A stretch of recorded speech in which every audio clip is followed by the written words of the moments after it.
प्यारे बच्चों,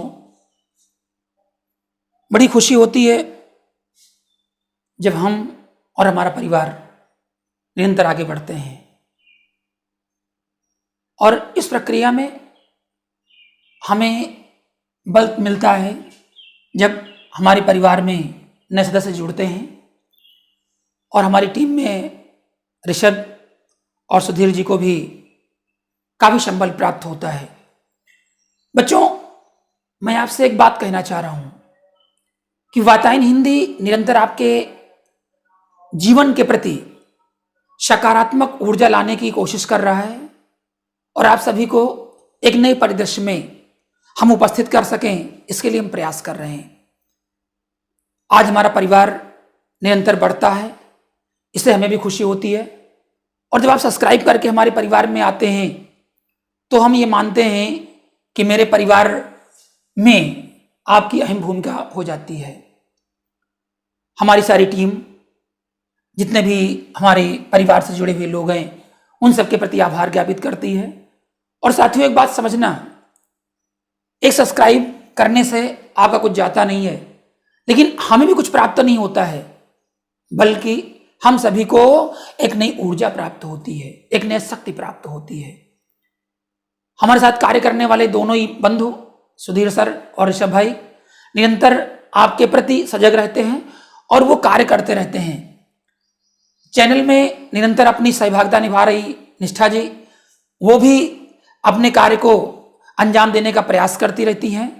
सभी के प्रति हमारे जितने भी चैनल से जुड़े हुए हमारे लोग हैं, उन सभी का धन्यवाद है। और मैं साथियों, मैं चाहूँगा कि एक नए परिदृश्य में वातायन हिंदी की ओर देखें, क्योंकि वातायन हिंदी एक नया परिदृश्य आपके सम्मुख उपस्थित करना चाहता है। हम लोग चाहते हैं कि आप जो भी कार्य करें वो पूरे मन योग से करें। जीवन में सकारात्मक पहलू का महत्व होता है। मैं पुनः अरविंद त्रिवेदी आप सभी का धन्यवाद ज्ञापित करते हुए, आप सभी के प्रति आभार ज्ञापित करते हुए, बच्चों, आज एक नए ढंग से मैं इसकी शुरुआत कर रहा हूं और ये सामान्य हिंदी को मॉडल पेपर आपके साथ उपस्थित हूं। आज मानिएगा, विश्वास करिएगा कि यहाँ से एक जो नई यात्रा की शुरुआत आज के द्वारा प्रारंभ की जा रही है, वह आपके लिए मील का पत्थर सिद्ध होगी। बहुत बहुत धन्यवाद है। लेकिन चैनल को सब्सक्राइब करना भूलिएगा नहीं। लाइक तो आप करते ही हैं, शेयर भी आप करिएगा, ताकि हिंदी का जो हमारा वास्तविक ध्येय है, जो जीवन का लक्ष्य है, उसमें हमें सफलता प्राप्त हो, आपको सफलता प्राप्त हो। आइए चलते हैं इस सामान्य हिंदी के मॉडल पेपर को लेकर के। बच्चों, मॉडल पेपर का जो पहला प्रश्न दिया गया है वो दिया गया है, जो कि आपके सामने मॉडल पेपर लगा हुआ है, और इसमें पहला दिया हुआ कि शिक्षा का उद्देश्य निबंध के लेखक हैं। अब जानते हैं कि शिक्षा का उद्देश्य, ध्यान रखेंगे कि 30% कोर्स हमारा जो लेस हुआ है, लेकिन चूंकि ये मॉडल पेपर जो पहले का दिया हुआ है, इसमें जो भी आपके से संबंधित हैं उनको आप करिए। मैं पूरा पेपर को पूरा सॉल्व करा रहा हूं। संपूर्णानंद, कौन इसका है? संपूर्णानंद है। दूसरा लल्लू लाल की रचना है। बच्चों, लल्लू लाल अगर आप देखेंगे तो इनकी रचना है आपकी प्रेम सागर। अब देखें, प्रेम सागर है आपका, प्रेम सागर लल्लू लाल की रचना है। तीसरा है पर्दा कहानी के लेखक हैं। अब बड़ा ही महत्वपूर्ण होता है कि पर्दा और पर्दा कहानी के लेखक हैं यशपाल, आपका सही है। चौथा, पांचवा है आवारा मसीहा। आवारा मसीहा के रचनाकार हैं, घाखंड दिया हुआ है और घाखंड आपका है, इसके हैं विष्णु प्रभाकर। और ध्यान रखिएगा कि शरद की जीवनी है। शरद चंद्र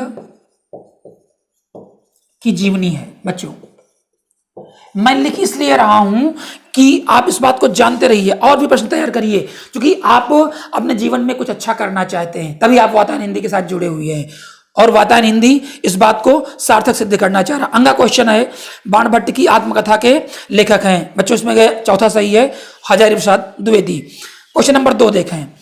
अब यहां पर आपको 5 अंक पूरे प्राप्त होंगे अगर पांचों सही हैं। दूसरा है कामायनी किस युग की रचना है? बच्चों, ये है दूसरा, छायावादी युग। दूसरा खंड हमारा है कि निम्नलिखित में से कौन से प्रगतिवादी युग का है? अगर देखेंगे आप इसमें तो चौथा सही है, रामधारी सिंह दिनकर। तार सप्तक का प्रकाशन वर्ष है 1943। फिर ध्यान रखिएगा, तार सप्तक का इसमें इन्होंने ये नहीं दिया कि प्रथम तार सप्तक है, ये इन्होंने नहीं पूछा है कि ये प्रथम तार सप्तक है, लेकिन दूसरा तार सप्तक आपका 1951 और तीसरा 1959 में हुआ था। बच्चों कहीं से पूछा जाए तो आप तार सप्तक को बता सको। दूसरा दिया है, अगला क्वेश्चन हमारा है कि द्विवेदी युग की रचना नहीं है। अब देखें, इसमें कामायनी जो है वो छायावाद की रचना है। निम्नलिखित में से कौन सा महाकाव्य नहीं है? बच्चों ये यामा जो है, जितने भी दिए हैं, साकेत है, पद्मावत है, ये सभी जो है ये महाकाव्य हैं। लेकिन जो यामा है ये महादेव वर्मा की विशिष्ट रचनाओं की, विशिष्ट कविताओं का संग्रह है। क्वेश्चन नंबर आप 3 देखें, इस पर फिर वही है कि 5 × 2 = 10 अंक। गद्यांश दिया गया है और गद्यांश को पढ़ करके लाना है। गद्यांश पर आधारित प्रश्न आपको दिए गए हैं। ये अनुभव कितना चमत्कारी है, यहाँ जो जितनी अधिक बूढ़ी है वह उतनी ही मुस्कानमयी है। बच्चों ये रॉबर्ट नर्सिंग होम में, लेसन का नाम है रॉबर्ट नर्सिंग होम में, और इसके लेखक हैं कन्हैया लाल मिश्र प्रभाकर। पहला क्वेश्चन था कि गद्य का संदर्भ लिखिए, संदर्भ आप जानते हो। दूसरा प्रश्न हमारा है गद्यांश के आधार पर मदर वार्ड की विशेषताओं का उल्लेख कीजिए। आप कर सकते हो। रेखांकित अंश की व्याख्या, ये किस दीपक की ज्योति है, यहां से लेकर के और लास्ट में दिया गया है एकाग्र जीवन की। इनमें कोई निश्चित इसकी व्याख्या नहीं है। व्याख्या को आप अपने ढंग से शब्दों को समझ करके, और अगर आप वातायन हिंदी के साथ हैं तो ये मेरा प्रॉमिस रहेगा कि आपके ज्ञान में उत्तरोत्तर वृद्धि होगी।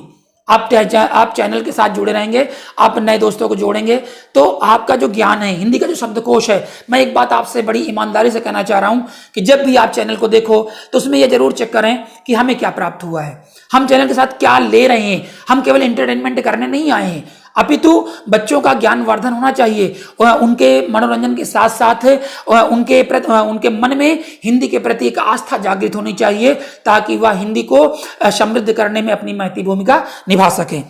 बच्चों ये क्वेश्चन जो चारों हैं इन्हें आप कर सकते हो। अथवा दिया हुआ है, या तो अथवा देखें, अशोक का फूल मस्ती में आप जान गए हैं कि ये पाठ का नाम है अशोक का फूल, अशोक के फूल से लिया गया ये। और दूसरा है, आप इस बात को समझिएगा कि जो अशोक के फूल हैं ये आपका हजारी प्रसाद द्विवेदी का है, और हमने इसको पहले बताया है कि हजारी प्रसाद द्विवेदी का है और ये इनका बड़ा ही महत्वपूर्ण रिलेशन है। अगला दिया है रेखांकित अंश की व्याख्या, आप कर सकते हो। लेखक कहता है कि उदास होना बेकार है। इसी बात को पढ़िएगा और जब पढ़ेंगे तो आपको मिल जाएगा कि ये एक नकारात्मक ऊर्जा को देता है। पुराने मित्र से देखते हैं, और अंतिम पंक्ति में दिया है, कालिदास ने कहा है अपने ढंग से कि इसे मैं ले सकता हूं अपने ढंग से, उदास होना बेकार है। सदैव हमें सकारात्मक ऊर्जा लेनी चाहिए। जितना हम पॉजिटिव सोचते हैं उतने ही पॉजिटिव विचारों से अभिभूत हो जाते हैं। दूसरा क्वेश्चन नंबर 4 दिया है बच्चों हमारा। अब 4 को देखें जरा। 4 जो दिया हुआ है उसमें है कि दुर्बलता का चिन्ह विशेष पथ है, पर अबला जन के लिए हाय कौन सा पथ है। ये पूरा अनुच्छेद दिया हुआ है, और ये आपको पता है कि हमारा जो पाठ है कैकेयी का अनुताप, कैकेयी का अनुताप। बच्चों ध्यान दीजिएगा, बच्चे इसको अनुपात लिखते हैं और ये है अनुताप। बहुत ही जबरदस्त गलती होती है ये, और इसको जब हमारा लेसन का नाम गलत होता है तो फिर हम लिख नहीं पाते हैं। कहीं आप देखिएगा, आपने जो लिखा है कहीं का अनुताप तो नहीं, अनुताप की जगह अनुपात तो नहीं लिखा है। जब हम लोग बोर्ड कापियों को चेक करते हैं तो वहां ये गलती अधिकतर मिलती है, लेकिन वातायन हिंदी के बच्चों से ऐसी गलती नहीं होगी। अब ये पाठ होगी आपका कि कैकेयी का अनुताप, और बच्चों ये मैथिलीशरण गुप्त का लिखा हुआ है, इसका लिखा है ये गुप्त जी का है, तो यहां से देखेंगे। दूसरा क्वेश्चन है रेखांकित अंश की व्याख्या करके पहाड़ सा पाप मान रह जाऊं, आप कर सकते हैं, लेकिन लिखा कौन सा अलंकार है। देखो हमने बताया था, अगर आपने अलंकार देखा होगा कि डैश के बाद सा, सी और से, मतलब इस तरह के शब्द लगे हैं उपमा समान, तो यहां पर आपका होता है उपमा अलंकार। क्या बच्चों होता है? उपमा अलंकार होता है। अब आप ये अपने आप पहचान करके लिख सकते हैं। पद्यांश का भाव है, विशेषताएं हैं। अथवा दिया है अखिल यौवन के रंग उभार, हड्डियों के हिलते कंकाल, और ये आपके यहाँ एक कविता है परिवर्तन, शीर्षक का नाम क्या है? परिवर्तन। और बच्चों ये आपका है पंत का पंत का मतलब हुआ सुमित्रानंदन पंत, पंत। और बड़ी महत्वपूर्ण कविता है, तो यहाँ से देखेंगे। वैसे आपके कोर्स में इस बार नहीं है, लेकिन इनको जो है आप तैयार कर लेंगे, काम करेंगे। कविताएं ये जीवन के लिए बड़ी सार्थक सिद्ध होती हैं। उपरोक्त पद्यांश का संदर्भ, रेखांकित अंश की व्याख्या और प्रयुक्त अलंकार आप पढ़ेंगे उसमें, तो आपको कई उसमें अलंकार दिखाई पड़ेंगे और जो बड़ी सरलता से आप कर सकते हो। बच्चों क्वेश्चन नंबर 5 होता है, 5 को आप कर सकते हैं, क्योंकि 5 ये जीवन परिचय से आधारित होता है। आपको गद्य से भी करना है और पद्य पर भी करना है। तो गद्य और पद्य इन दोनों का जो आपका दिया गया है, इनको आप कर सकते हैं, क्योंकि जब तक आप तैयार नहीं करोगे, बच्चों को तैयार नहीं करोगे तो वो आपके लिए इस तैयार नहीं होता है और फिर आपकी आपको असुविधा हो जाती है। कैसे आप कर सकते हो? इस प्रकार से ये जो आपने लिखा है जीवन परिचय के लिए, इसको आपको समय को बचाना है और करना है। फिलहाल मेरा इसमें कहना है कि हजारी प्रसाद द्विवेदी, एपीजे अब्दुल कलाम और हरशंकर परसाई, आप हजारी प्रसाद द्विवेदी को जरूर तैयार करिए। फिर भी हमने लगातार कहा है कि आप वासुदेव शरण अग्रवाल को इस बार जरूर तैयार करें। वासुदेव शरण अग्रवाल को तैयार करें, ये बड़ा ही इंपॉर्टेंट है और आपको करना भी चाहिए। दूसरा दिया हुआ है कि मछली गुप्त, सुमित्रानंदन पंत, गुप्त को आप तैयार करिए, पंत को आप तैयार करिए, क्योंकि गुप्त और पंत ये बड़े ही महत्वपूर्ण है जीवन परिचय के लिए। अगर आप गुप्त को जो और पंत जी को तैयार करते हैं तो 5 अंक आपके निश्चित हैं। अगला लिखा है बच्चों, फिर की बहादुर अथवा पंचलाइट कहानी का उद्देश्य के पर प्रकाश डालिए। ध्यान रखेंगे, क्योंकि आपको ये समझना है कि बहादुर कहानी किसकी है, ये अमरकांत की है। किसकी कहानी है? आप लेखक का नाम जो लिखिए यहाँ पे बहादुर, फिर साइड में करके अमरकांत। अगला है पंचलाइट। पंचलाइट बच्चों ये फणीश्वर नाथ रेणु की कहानी है। रेणु की बहुत महत्वपूर्ण कहानी है पंचलाइट, ये आंचलिक कहानी है। अगला है लाटी अथवा ध्रुव यात्रा। अब लाटी जो है बच्चों वो शिवानी की है, और शिवानी का पूरा नाम क्या है? गौरापंत शिवानी। और तीसरा दिया हुआ है ध्रुव यात्रा, और बच्चों ध्रुव यात्रा ये जैनेन्द्र की कहानी है, बड़ी महत्वपूर्ण कहानी है। तो इन कहानियों को पढ़ेंगे आप, वहां से आप कर सकते हैं। क्वेश्चन नंबर 7 है, फिर ध्यान रखेंगे कि स्वपठित खंड काव्य हर जनपद के लिए एक निर्धारित खंड काव्य है। हर जनपद के लिए निर्धारित खंड काव्य है। रायबरेली के लिए आप इस बात को समझेंगे कि यहाँ पर श्रवण कुमार दिया गया, क्योंकि मैं रायबरेली से बोल रहा हूँ, तो रायबरेली जनपद के लिए श्रवण कुमार है। आपके जनपद में जो खंड काव्य निर्धारित किया गया है उसी को आप करेंगे। सारे प्रश्नों खंड काव्य से थोड़ा थोड़ा करके उत्तर नहीं करेंगे। हाँ, ध्यान रखेंगे, इसमें एक सवाल दिया है कि श्रवण कुमार का नायक के चरित्र की विशेषताओं का उल्लेख करिए। अब बच्चों श्रवण कुमार नायक के चरित्र क्या है? पहला है कि वो सत्यवादी है, दूसरा है कि वो मातृ पितृ भक्त है। लेकिन इनको ध्यान में रखते हुए फिर आप समझेंगे कि जैसे ये तीसरा आप एक डाल सकते हो कि वो आत्मसंतोषी है। क्या है बच्चों? आत्मसंतोषी है। उसने श्रवण कुमार के जब राजा दशरथ द्वारा बाण लगा तो वह परेशान नहीं होता है, वह असंतुष्टि प्राप्त करता है।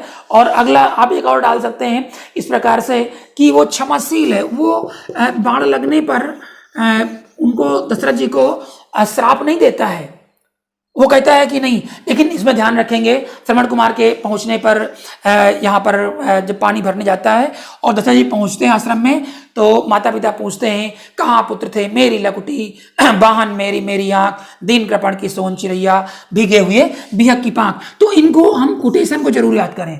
जब आप कोटेशन लिखते हो, जब देखते हैं, तो वहां पर आपको फिर कोई बड़ी सरलता से पूरे के पूरे आपको अंक मिलते हैं। और इनमें चूंकि ये 5 अंक का होता है तो 5 अंक आपको मिलने चाहिए बच्चों। इनमें अन्य नहीं करना है, केवल आप अपने पाठ्यक्रम में करेंगे।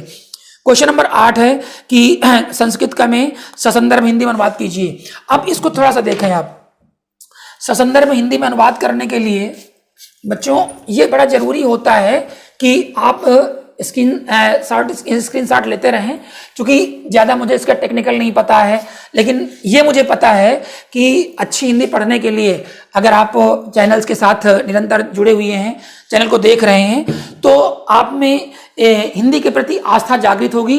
ये मेरा प्रॉमिस है। आप एक अच्छे रचनाकार बन सकते हैं, एक अच्छे आप लेखक हो सकते हैं। और कभी समय मिला तो मैं अपनी रचनाओं को भी आपके सम्मुख उपस्थित करने की कोशिश करूंगा। देखें यहां पर पहले तो आप संकेत लिखिए, जरूरी होता है। जब तक आप संकेत नहीं लिखते हैं तो संकेत ना लिख करके फिर आपको समझ में नहीं आता कि संकेत कैसे लिखना है, क्योंकि केवल आपको ये ज्ञान ना रहे कि कैसे लिखते हैं आप। संकेत हो जाएगा, जैसे पहला है महामना विद्वान वक्ता धार्मिको नेता पटु पत्रकारचारी शासित। दूसरा लिखा हुआ है कि यहाँ पे महामना, अब आपने लिखा महामना और लास्ट में लिख लिया है एवाशीत, एवाशीत। ऐसे करके फिर आप क्या लिखेंगे बच्चों, फिर आप लिखेंगे संदर्भ, प्रस्तुत गद्यावतरण या प्रस्तुत गद्यखंड या प्रस्तुत, आप यहां पर अनुच्छेद का भी प्रयोग कर सकते हैं। अनुच्छेद, प्रस्तुत गद्यावतरण हमारी पाठ्य पुस्तक हिंदी में संकलित संस्कृत भाग के अंतर्गत। अब आपको पाठ का नाम लिखना रहेगा, तो आपको पता है कि महामना मालवीय नामक पाठ से अवतरित किया गया है। बच्चे अवतरित नहीं लिख पाते हैं, अवतरित। अवतरित जब वर्तनी की शुद्धि होती है तो मार्क्स कट जाते हैं। और फिर इसकी आपको अनुवाद लिखना है। अनुवाद पाठ हमने पूरा पढ़ाया है और वहां से देख लें। अगर आपको नहीं मिलेगा तो आप कमेंट करिएगा। तो बच्चों कमेंट अवश्य करिए, जो भी प्रॉब्लम हो आप कमेंट करिए। मेरा प्रॉमिस है कि मैं आपकी समस्या को, हम और आप मिल करके समस्याओं को सॉल्व करेंगे। ये जो हम लोग पढ़ रहे हैं इसके पीछे उद्देश्य है कि आप में हिंदी के प्रति आस्था जागृत हो, आपका ज्ञान वर्धन बढ़े और साथ ही साथ ज्ञान वर्धन के आप अच्छे मार्क्स भी अर्जित करें, ये हमारा उद्देश्य है। दूसरा लिखा हुआ है अथवा करके हंस राजा तथैव, यहां से लेकर के और लास्ट में दिया हुआ है स्वेगृहम अगच्छत। बच्चों ये आपका देखा जाएगा तो जातक कथा, आपके यहाँ एक लेशन है जातक कथा। यद्यपि जातक कथा बड़ा ही महत्वपूर्ण पाठ है, उससे लिया गया है, इसको करेंगे। संस्कृत में दूसरा खाखंड है 2 + 5 = 7 नंबर में, और ये 2 नंबर होते हैं। 2 + 5 का मतलब है कि 2 नंबर आपके संदर्भ के लिए हैं और 5 नंबर आपके अनुवाद के लिए हैं। यहां से करना रहेगा।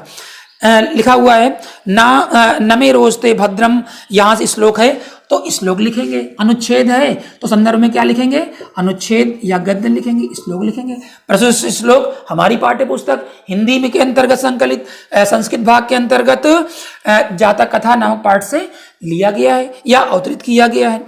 दूसरा लिखा हुआ है परोक्ष कार्य हंतारम प्रत्यक्ष परिवादिना वर्जय तादृशम मित्रम विषकुंभम अपयोमुखम। अब ये हमने कई बार बोला है कि आपके यहाँ सुभाषित रत्नानी, ये बड़ा ही इंपॉर्टेंट लेसन है। सुभाषित रत्नानी के आप मान के चलो कि अगर हमारी परीक्षाएं हो रही हैं, परीक्षाएं होंगी कि नहीं विषय बाद में है, 1 तारीख को फैसला होना है। लेकिन बच्चों एक बात ध्यान रखिएगा कि हमें परीक्षाओं के दृष्टिकोण से तैयारी करनी है। हमारे लिए आवश्यक होता है कि हम एक एक दिन को महत्वपूर्ण समझें और वहां से तैयारी करें। कर लेंगे इसको। अगला है हमारा क्वेश्चन नंबर है 9 है, दिया हुआ है कि निम्नलिखित में अर्थ लिखकर वाक्य प्रयोग कीजिए। अब पहले क्या करेंगे, पहले आप यहाँ पे लिखिए, आपको दिया हुआ है मुहावरा। अब यहाँ पे लिखा है मुहावरा। अब मुहावरा लिखा हुआ है, जैसे लिखा है कि टका सा जवाब देना, टका सा जवाब देना। बच्चों देखेंगे इसको। अब यहाँ पे अर्थ जरूर लिखें, टका सा जवाब देना। अब इसको अर्थ, अगर आप अर्थ नहीं करोगे तो दिक्कत हो जाएगी, इसलिए आवश्यकता होती है कि हमको समझना है। जैसे हो जाएगा अस्पष्ट इनकार करना, स्पष्ट इनकार करना। अब इसका क्या करेंगे, फिर आगे आप फिर नीचे वाक्य प्रयोग लिखेंगे। इससे क्या होता है कि आपका जो नीचे का पोर्शन है वो कम नहीं पड़ता कॉपी पर। इसको देखेंगे, तलवार की धार पर चलना, संकटों के संघर्षों के बीच में संघर्ष करना, हमें निरंतर संघर्ष करना। तलवार की धार पर चलना तो कोई सरल नहीं होता है, अंक कट सकते हैं हमारे आपके। अगला दिया हुआ दाल में काला होना। अब बच्चों अगर इसको देखेंगे तो हम एक ये देख रहे हैं कि दाल में काला होना देखेंगे तो यहाँ पर 200 के पीछे, यानी हमारे पीछे जो है वो 200 का छुपा होना। हमें लगता है दाल में कुछ काला हो गया है, हम प्रयोग कर सकते हैं कुछ भी। अगला है 3 दिए नमक मिर्च लगाना। अब देखो अगला लिखा है कि नमक मिर्च लगाना, हम क्या करते हैं बात को बहुत ही बढ़ा चढ़ा कर कहते हैं नमक मिर्च लगा दिया है। बच्चों क्वेश्चन नंबर 10 दिया है, 10 में दिया है तथापि का संधि कीजिए। अब तथा धन आपी दूसरा सही है। तीसरा है परमेश्वर का संधि कीजिए, परम धन ईश्वर, इसी वाला सही है। गाय का गाय धन अका, मैं पूरा पढ़ नहीं रहा हूँ, आप पूरा पढ़िए समझिए फिर आप बताइएगा, आपके समय को हम प्रयोग कर रहे हैं। तो इसी प्रकार से इसे राजन के शब्द हैं। अब राजन के आपको याद करना था, हमने कई बार बोला है कि राजन के हैं, आत्मा के हैं, इनको रूपों को याद करिए, आपको ये रूप सदैव काम करेंगे। 2 नंबर के अगला दिया हुआ है शब्द युग्म में से सही शब्द का चयन कीजिए। अब दिखा हुआ है पहला है वशन व्यसन।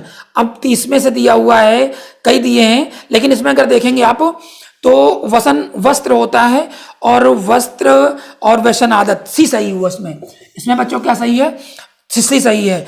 दूसरा है अंबुज अम्बुद, अंबुज अंबुज देखें जल के पर्यायवाची में अगर जा लगा देंगे अंबुज तो ये कमल हो जाता है, अंबुज में क्या है कमल हो जाता है। और इसी में अगर आप इसमें दा जोड़ेंगे तो ये बादल के हो जाते हैं, तो कमल और बादल जहां आपको मिलेगा सी सही है, वही सही है, आपको समझना है इस बात को। इसमें अगले दिया हुआ है एक का अर्थ लिखिए। अब देखें अंबर लिखा हुआ है, अंबर, अब अंबर के आपको क्या बच्चों क्या करना है, अंबर एक तो होता है आपका पट या वस्त्र मान सकते हैं और एक होता है आपका आकाश, आकाश भी होता है। आप जिसे आप लिखते हैं पीतांबर, देखिए आप लिखते हो क्या लिखते हो पीतांबर, तो पीत धन अंबर होता है कि नहीं, पीला वस्त्र। अब अंबर क्यों वस्त्र हो गया, पीत धन अंबर पीला वस्त्र, तो यहां से पीतांबर हो जाता है।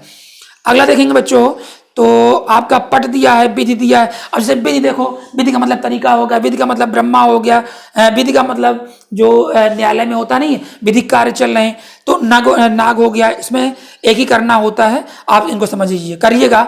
हाँ एक मेरा सुझाव है, आप अपनी कॉपी पर पूरा मॉडल पेपर हल करिए, जहां पर कोई असुविधा हो रही है आप उसकी सरलता के लिए आप कमेंट करिए, और जो प्रश्न आप सॉल्व नहीं कर पा रहे हो आप बताइए, मैं आपके साथ हूं, वतन हिंदी आपके साथ है। तो इस अपने उद्देश्य को पूरा करना है।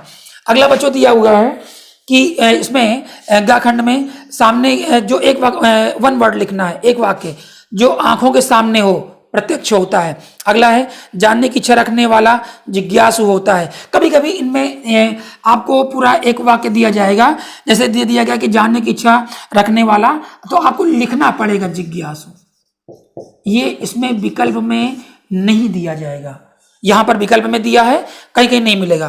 तो अगला दिया है वाक्य को शुद्ध करिए। हमने एक दिया था अभी हाल में ही, एक हमारा कैसेट निकला है, इसमें शुद्ध और अशुद्ध है। बच्चों उस कैसेट को जरूर देखिए, उसमें हमने शुद्ध और अशुद्ध शब्द लिखे हैं, क्योंकि वातायन हिंदी केवल हाई स्कूल इंटर के लिए क्लासेस नहीं चला रहा, अपितु विभिन्न प्रतियोगी परीक्षाओं के लिए भी है। तो शुद्ध और अशुद्ध जो दिया गया है उसमें बहुत सारे शब्द हैं जो वर्तनी के दोष में है, प्रत्यय के दोष में है, या उनमें आपका संधि में त्रुटियां हैं, तो उनको आप पढ़िए और उन शब्दों को देखिए। जैसे इसमें लिखा हुआ है तुम तो कुर्सी पर बैठे हो, तो का कोई अभिप्राय नहीं है, तुम कुर्सी पर बैठे हो, बैठे हैं लिखा हुआ है, होना चाहिए। इस सरोवर में अनेकों, अब अनेकों देखो बच्चों, अनेकों शब्द नहीं होता है, शब्द ही अनेक होता है, ये एक और अनेक है, इसमें आपको बहुवचन हो ही जाता है अनेक में। सम्मेलन में कवित्री, कवित्री गलत लिखा हुआ है, ये हो जाता है कवइत्री। बच्चों क्या होता है ये कवइत्री, तो कवइत्री शुद्ध है। इसमें भी आपको 2 आगे करने हैं, और कृपया अनुमोदन करने, कृपा करें, कृपया भी लगा है, कृपा भी लगा हुआ है। अब समझ रहे हैं मेरी बात को, बिल्कुल रोज डेली वाला मामला है, रोज भी खा रहे हैं डेली भी खा रहे हैं, तो एक ही होना चाहिए।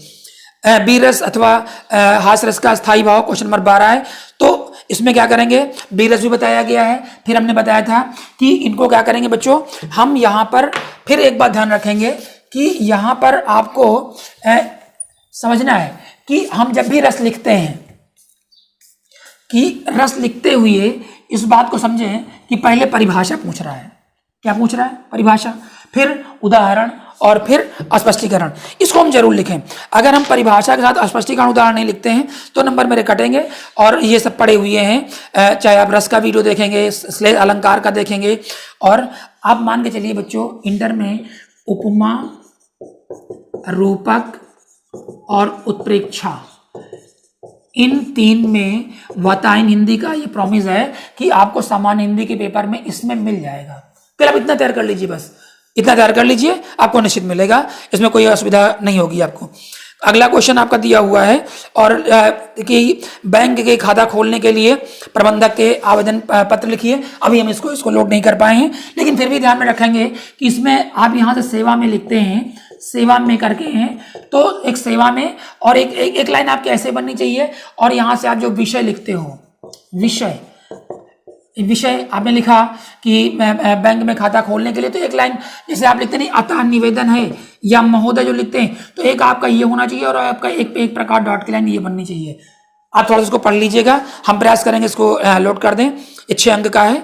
और तीसरा और अंतिम क्वेश्चन आपका 14वां है, अपनी भाषा शैली पर एक आपको निबंध लिखना है। तो भाषा शैली पर क्या है, एक निबंध देश की बेरोजगारी की समस्या, आतंकवाद की समस्या। बच्चों हमने इसमें जिसका का खंड है, का खंड में कुछ निबंध डाले हैं, उनकी हेडिंग डाली हैं, और बेरोजगारी की समस्या पर है।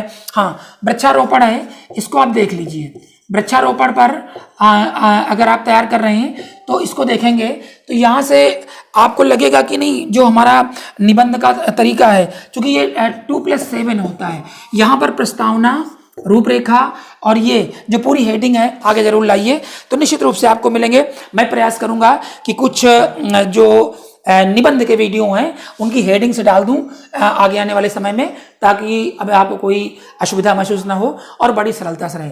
बच्चों एक बात आप समझिएगा कि जो भी कार्य करिए आप पूरे मनोयोग से करिए, पूरी तन्मयता के साथ करिए, निश्चित रूप से सफलता आपके कदम चूमेगी। और अगर अभी तक आपने चैनल को सब्सक्राइब नहीं किया है तो सब्सक्राइब अवश्य करें। हमें भी और हमारी पूरी टीम को भी थोड़ा सा ऊर्जा प्राप्त होती है आपके द्वारा, और आप में भी ऊर्जा प्राप्त होती है जब आप नए नए वीडियो देखते हैं, नई नई बातें सुनते हैं, अपना ज्ञान वर्धन करते हैं। तो अधिक समय न लेते हुए, और अगर आपने चैनल को सब्सक्राइब कर लिया है तो लाइक और शेयर तो आप कर ही लें, ये हमारी तरफ से निवेदन रहेगा। और पुनः आप सभी को धन्यवाद है। और चैनल के लिए मैं पुनः यही बात कहूँगा कि आप सभी का स्नेह, आप सभी का प्यार, आप सभी का आदर और स्नेह हमारे चैनल के लिए और हम सबके परिवार के लिए एक गुणात्मक ऊर्जा देगा। इससे निवेदन है, चैनल को बढ़ाने में अपनी महती भूमिका निभाएं। बहुत बहुत धन्यवाद।